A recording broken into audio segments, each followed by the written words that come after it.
Okay, if we've got an integral like this, then the first thing we might try to do is factorize the denominator there.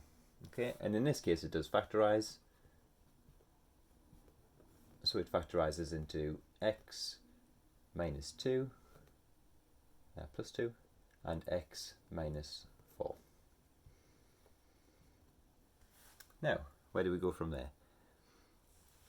If we've got an expression that looks like this, then the idea is to use the technique of partial fractions. So we split this single fraction up into two terms. Let's do that over here. So we've got x over x plus 2, x minus 4. And the way we'd write that is we'd write that must be equal to some constant over x plus 2. Okay, so when we do partial fractions, if this term here is linear, then the term on top must be degree 1 less, so a constant, plus b over x minus 4. And a and b are now constants that we have to find. So if we cross multiply, then we get a x minus 4 plus b x plus 2 over x plus 2 x minus 4. So the numerators must be equal because the denominators are equal.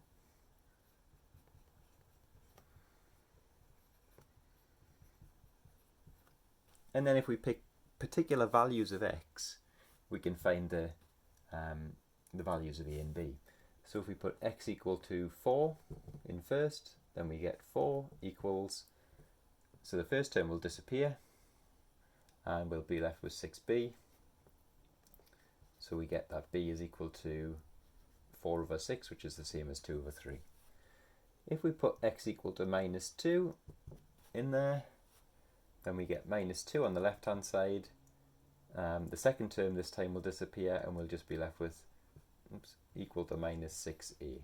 So a equals minus 2 over minus 6, which is 1 over 3. So let's go back to our integral. So that's the partial fraction part done now. So we'll substitute that in there. So x over x plus 2 x minus 4 is equal to a, which is 1 over 3, divided by x plus 2, plus b, which is 2 over 3, divided by x minus 4. Now this isn't the neatest way to write it, but it just makes the integral that we're about to do more straightforward. It's a bit clearer. So we've got 1/3 divided by x plus 2, so that's going to be equal to 1/3 of the logarithm of x plus 2. And then plus 2 over 3 times the logarithm of x minus 4. And it was a definite integral, so we need to put our limits in. So we get 1/3 of ln of the modulus of x plus 2, so that's ln 5, plus 2/3. So 3 minus 4 makes minus 1, so the modulus is 1, so 2/3 of ln 1. And then minus the bottom limit. 1/3 ln minus 1 plus 2 is 1. And then plus 2/3.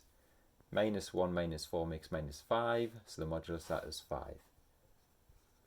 So we get that. Now, ln 1 is 0. The log of in any base of 1 is 0. So we're just left with 1/3 ln 5 minus 2/3 ln 5, which equals minus 1/3 ln 5. And that's it.